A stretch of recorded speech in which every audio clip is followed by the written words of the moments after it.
Chair Nash, you've already moved your bill, so now that it's before us, would you please tell us about your bill? Yeah, Mr. Chair, I will officially move House File 3 to come before the committee with a referral to the Committee on Ways and Means. And I will say that House File 3 is evidence that every good thing that we do here can be dreamt up on the back of a boat with a cigar and a glass of whiskey. So House File 3 is a bill that will, I think, give the legislature some tools that it has at its disposal now, but require that it comes before every committee moving forward. And the goal is, with the profusion of waste, fraud, and abuse that we have seen in the last number of years, we've seen a number of OLA reports come out over time, and I think many of us that have been familiar with that will reflect back on an OLA report that we read before we discovered that waste, fraud, and abuse. And really the heart of what we're trying to get at here is to create a piece of information that will come before all fiscal committees when grant making and appropriations are about to happen. So I'll give you a hypothetical, Mr. Chair, and it'll maybe help make it a little easier. So let's take a period of time in legislative time when OLA reports have come out and there are recommendations for internal controls to be made. We'll pick 20 internal control changes or recommendations have come from the OLA to a Department of Health and Human Services or a Department of Education. And let's say 2 of those have been implemented. So you have 2 out of 20 having been implemented. There will be a score, if you will, not a note, but a score that will come out and say, here's the OLA's objective information that has been given to you, and here's how many have been implemented. As legislators begin to digest that information, we can then make decisions based on the money that we will or will not give to an agency or organization based on how well they're doing their internal operations. And there will be a graphical representation of that. And again, it's taking all the information that already exists from OLA. There's not a requirement for new information. It's simply giving a backward glance at time. Because for those of us that have been here for any period of time, you know that when an OLA report comes out, it gets on television, legislators talk about it, and then oftentimes it slips into obscurity after it's been published. This bill, House File 3, one of the top priorities that we have as a caucus, is designed to say these have value. We should be looking at them for a longer period of time. We should be taking advantage of them as we process a request for funding. And I think that anecdotally and objectively speaking, that there would have been a number of things that we could have avoided had we had something like this in place. Certainly chairs and members can aggregate this data on their own, but oftentimes in the rush of session and oftentimes when we're doing different things, we don't stop to think about that. This would be a perfunctory thing that happens that the OLA office would produce and publish on behalf of the legislature to put before chairs and members so that we can make better, more informed decisions. So, Mr. Chair, there are some testifiers, and I wanted to note that there was an amendment that I was going to offer. I think I'm going to offer that at a later date. But I know we have some testifiers that are here to speak to the bill, so we can do that at your discretion. Yeah, let's hear from your testifiers. All right, I know that we have the OLA herself here, and then I think we have some other folks from AFP.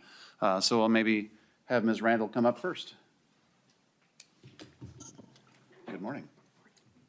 Ms. Randall, welcome to the committee, and for the committee, please identify yourself. Thank you, Mr. Chair and members. For the record, my name is Judy Randall, Legislative Auditor. Thanks for taking the time today to hear this bill. I will note that OLA currently conducts some review to look at whether our previous recommendations have been implemented. So just to walk through a little bit of the process that happens right now, Minnesota Management and Budget collects information every year from agencies about the extent to which they have implemented recommendations we've made. They compile it in a spreadsheet, and then we get a copy of that spreadsheet in the fall.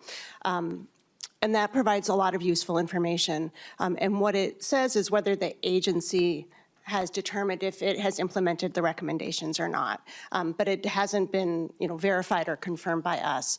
So what we do, and actually we'll be coming out with our annual information hopefully later this week, is we reach out to the agencies, we ask for some additional information. Have you implemented the recommendation? Let's say the recommendation was develop a policy. We would say, give us a copy of your policy, right? And then we would look at the policy and determine independently whether or not we think it fulfilled the recommendation. So for those types of things, we can say, yep, they implemented it. But there are other recommendations we make that are a little harder to just kind of check a box on. For example, for your grants management process, ensure that you have grant application reviewers complete a conflict of interest form every time they review a grant.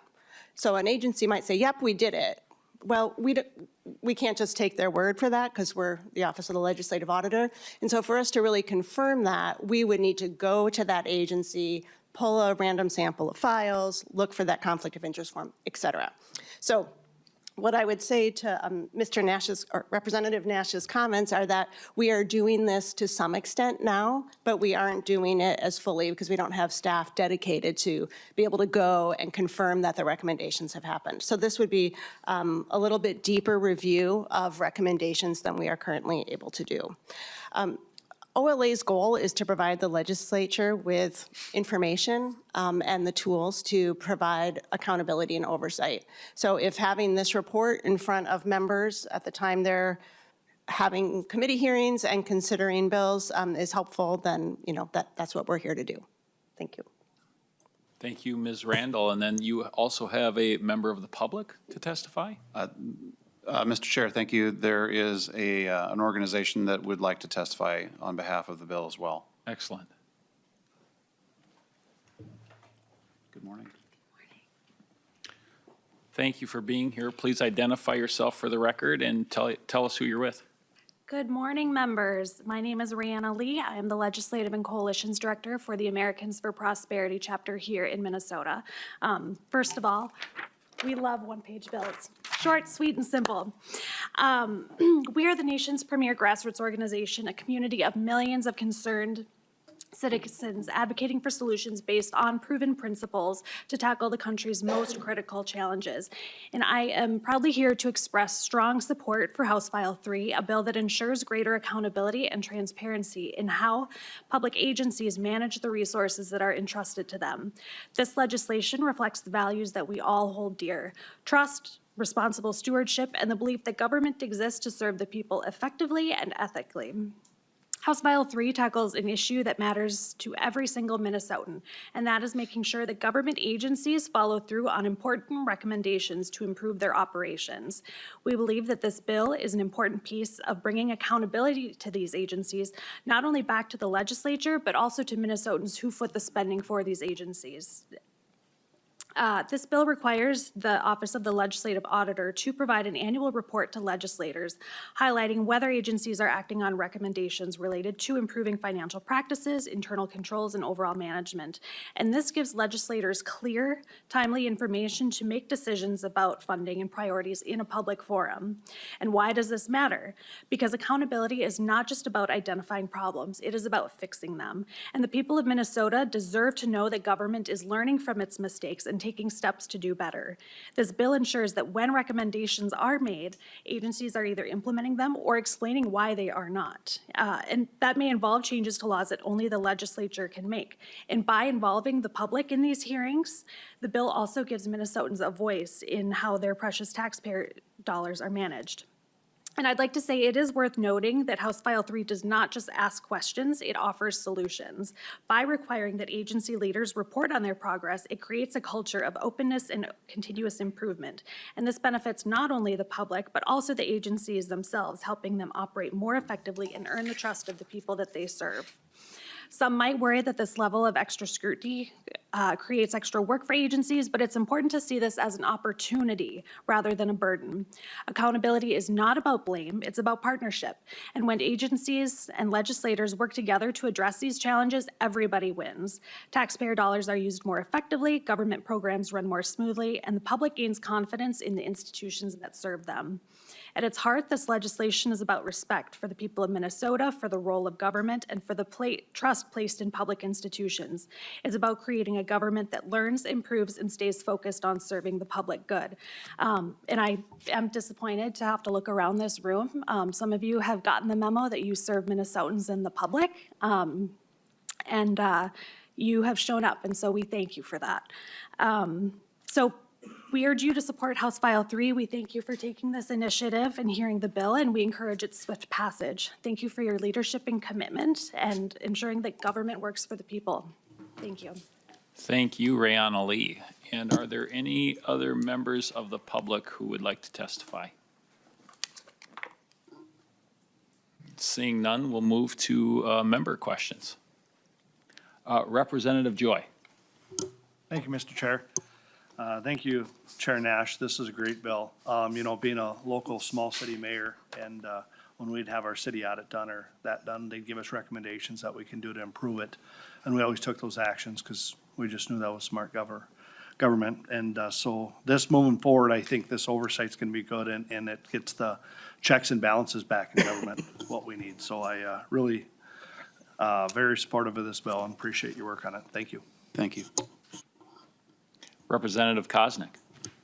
Thank you, Mr. Chair. Chair Nash, thanks for spearheading this bill and this important topic of just having better government.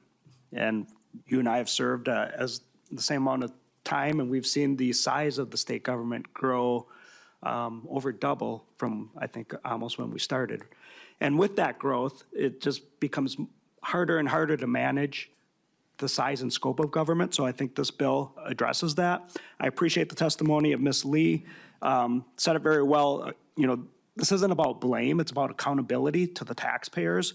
It's about partnership amongst the enterprise, but also partnership with the taxpayers. We need to recognize that those that are contributing to the revenues of the state of Minnesota expect a certain level of quality services that we provide, but to be respectful of their precious resources. And so when you had mentioned respect and responsibility, I took that to heart because I think that's really what we're trying to get at here, to have a more right-sized government, a government that respects the taxpayers. And so I appreciate the effort that we're doing in this bill, and I hope that we will have a bipartisan support of this bill to really show the taxpayers of Minnesotans that your legislature is listening, and we are here to be accountable to you, the people. Thank you, Representative Koznick. I'll say that this bill, as I said, I was on the back of the boat thinking about how do we avoid things like we've seen in the last number of years? How do we avoid that moving forward? And, you know, you and I and well, everyone who's been here for a while, and particularly Chair Quam, who's been on working on OLA issues for a long time, we have this vast repository of information that is from one of the most respected organizations here at the Capitol. And I thought, how do we better harness that? Not create necessarily new work, while there will be some, but how do we take those recommendations and studies and special reports and all that, how do we put that to work to avoid things moving forward? And this is what was came up with. And if Ms. Randall would maybe come back up, I called her, very proud of the fact that I had this genius idea. And she said, well, Representative Nash, you know, really good idea, but to an extent, it's also being done to a lesser degree in Colorado. So for those that may think that this is strictly, you know, a Jim Nash wild hair idea, maybe Ms. Randall could give a little bit of insight into the fact that some of this, as I said, to a lesser extent, is being done in Colorado. Ms. Randall. Thank you, Mr. Chair, members, and thank you, Representative Nash, for mentioning that. Yeah, so the state of Colorado has had a somewhat similar process in place for a number of years. Their equivalent of the legislative auditor in Colorado, it's called the state auditor. They produce an annual report every year, annual report every year with their findings and recommendations by the agency or entity that they audited.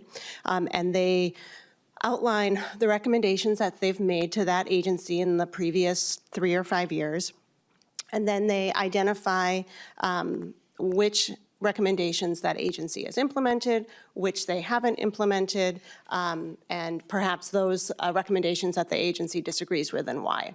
And then that report and the Colorado State Auditor presents those findings before the committees of jurisdiction whenever the budget is being heard for that agency. So my understanding of how it works in Colorado is there will be a hearing on an agency's budget, and before that agency presents their overview or their budget request, the Colorado State Auditor or a representative comes forward and walks through the recommendations that have been made by that office in the prior 5 years or 3 years, and then the extent to which they've been implemented. So it is very similar to what is being proposed here.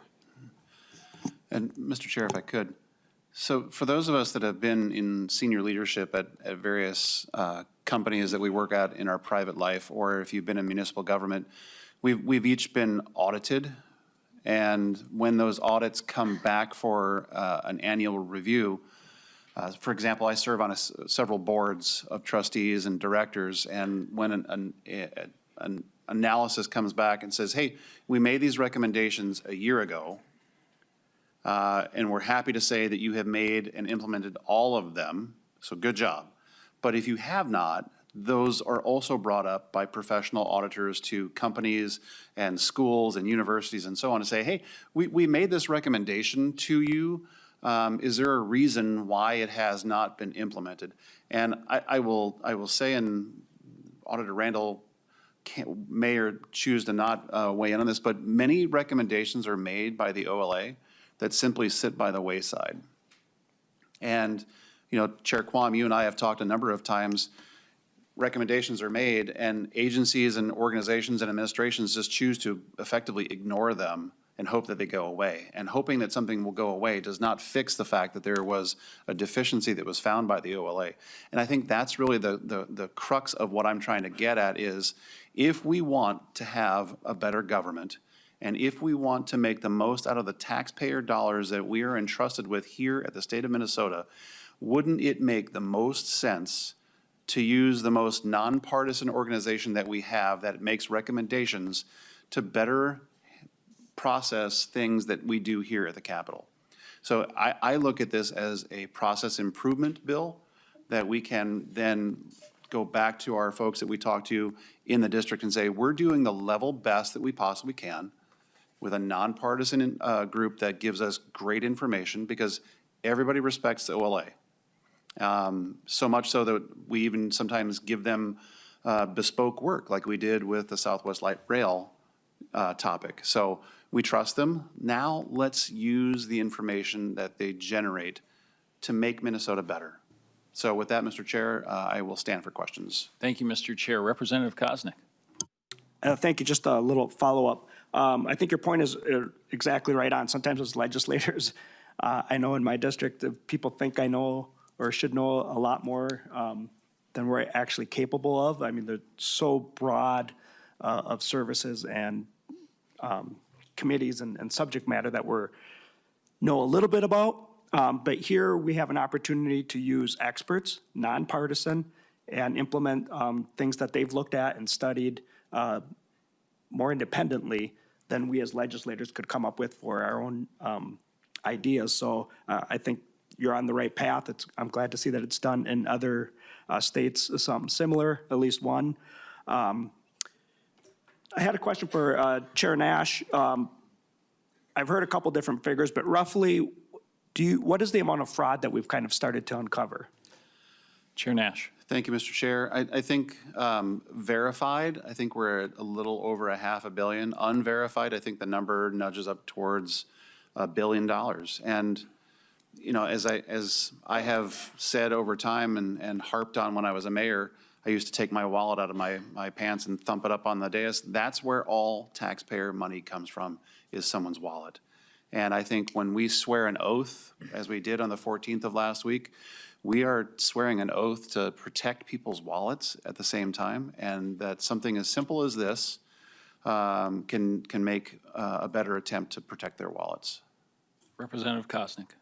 Thank you, Mr. Chair. And Chair Nash, you know, just the tip of the iceberg that we've uncovered, whether it's like real fraud, which we have, or just inefficiency, it's got to be easily over $1 billion.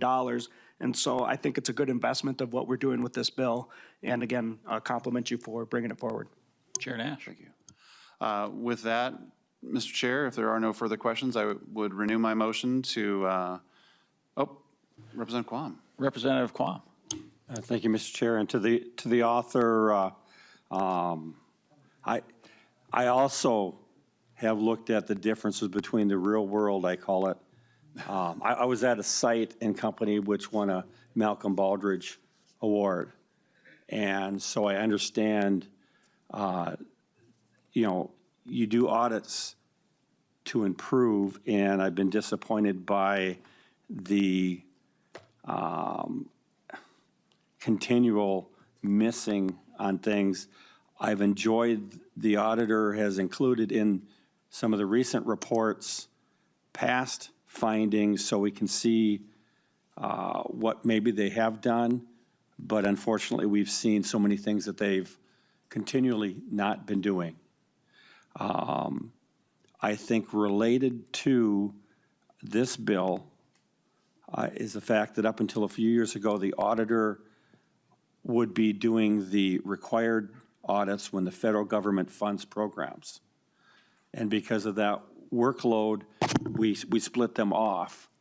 But I think there's a lot of detail there because remember several instances of where agencies didn't do what was required, and the federal government came to the state of Minnesota, and one time it was, I thought it was like 13 million, but it was a fair amount of money.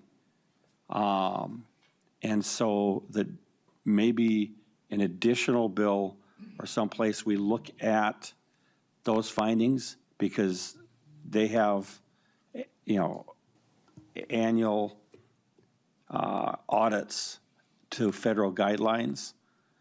And that might be an additional thing we can look at because we've actually lost funding because of that. But it's great that we're doing this because over the years I've seen an escalation. You know, here, you know, a few $100,000, a few million. Now it's tens of millions, and now hundreds of millions.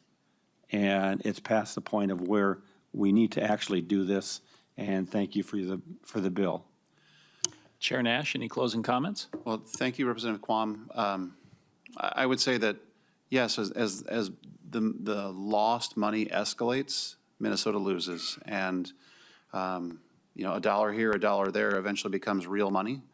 And, you know, we deal in huge numbers here at the Capitol. You know, we throw around so much so that when fiscal notes come out, you actually drop a couple of zeros just to have it make sense to those that are reading it. We deal in an absurd amount of money here at the Capitol, and we have a requirement of the taxpayer to handle it well. And I think that something like this puts us on the right track, that as we begin moving forward to appropriate money to different agencies and organizations, that we pause just long enough to see, are they doing things well enough for us to give them money? So with that, Mr. Chair, I will renew my motion that House File 3 be referred to the Committee on Ways and Means. With that, Chair Nash makes the motion that House File 3 be recommended and to be re-referred to the Committee on Ways and Means. All those in favor, please say aye. Aye. All those opposed? Motion prevails. House File 3 is recommended to be re-referred to the Committee on Ways and Means. Thank you, Chair Nash. Thank you, Mr. Chair.